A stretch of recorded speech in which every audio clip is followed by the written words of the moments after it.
Oh, Merry Christmas, fellas. As you can see, well, maybe you can't see, you probably don't know my wardrobe, but my wife was getting sick of me wearing that dirty old blue sweatshirt that I wear all the time. So she got me a new sweatshirt that I can get real dirty. But anyway, it's Christmas morning, and I got some time in between festivities to finish up my last video on the P61. I got it done yesterday. And again, I haven't combed my hair, which is normal. But anyway, I finished it up yesterday, and I think it turned out really good. It's not as striking as some of the other ones that I've done, and I think a lot of that's due to the black finish. So, but it does. I think it looks really good. So let's take a look at it. All right, fellas, here it is, and it's kind of too big to fit in the frame with my tripod without being 20 feet away. So we'll just take a look at it here. I love this kit. It's a really good overall kit. I was pretty impressed with it.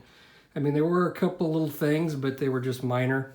One of my main issues is again the window glass. And if you look through here, you can kind of see back in there on the other side where it frosted because of I used Tamiya quick setting on it to glue those because I wanted them kind of sturdy.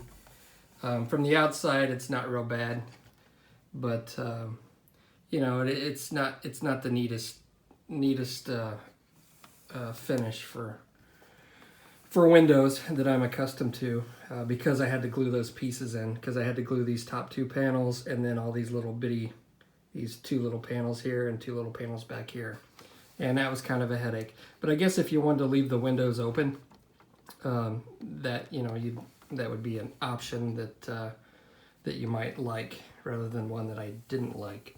Also, this window back here goes on separate. You've got this whole piece here, and then this little bitty window gets glued in, so I guess you can have that open as well. And it doesn't fit the greatest, but you know, I got it to work as best I could. And like back here, you can kind of see in there with the light. So I mean, you can see a bunch of stuff, but it's not like you're gonna. Sorry if you get sick from watching my video. I have to hold this in my hand, but it's not like you're gonna see a ton. You do see a lot actually in the cockpit. So I mean, you can see down in there. Obviously, the whole top is glass, but yeah, you can see a lot. And again, the lighting's not great, but under light you can see all kinds of stuff in the cockpit. So if you want to super detail it, this would be a good project to do that on. I used a gray panel line wash, and it wasn't coming off real easy, and it kind of dulled the overall airbrushing that I had done, but I think it actually turned out pretty good. It's the painting that I did on it is pretty how would I put this?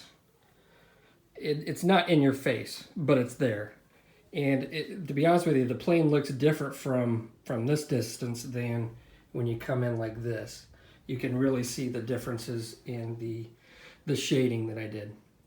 And I think it looks pretty close to what I had imagined it and kind of what I wanted. So there it is.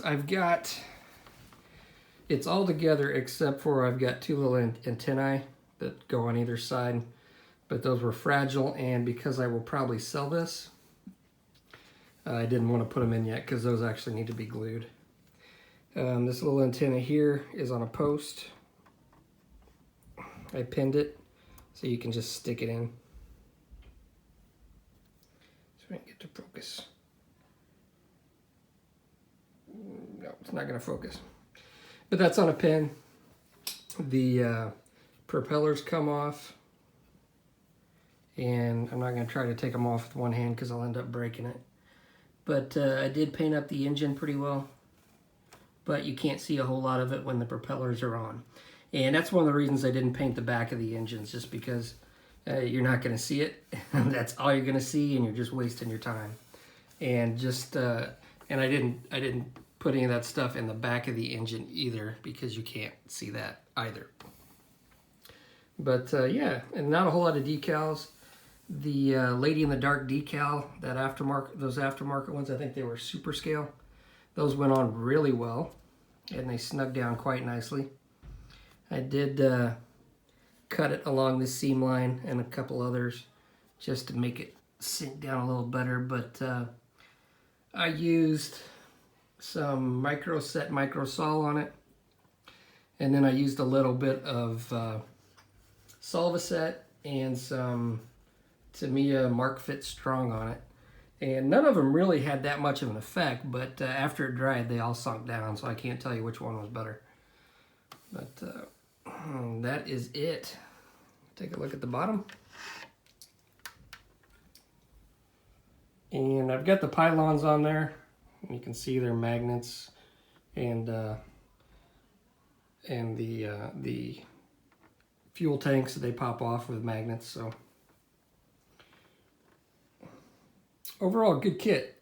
I would recommend it. I mean, for the few issues that it had, mainly the window glass, it's well worth the money, and I think it comes out to be a really cool kit. The base, I'm not going to talk about the base just because I have an entire video coming out on how I make my bases, in particular this base. But and it's like 30 minutes long. Kind of ran long, but it is what it is. So I'll quit yapping. Here's some pictures, and have a Merry Christmas 2018.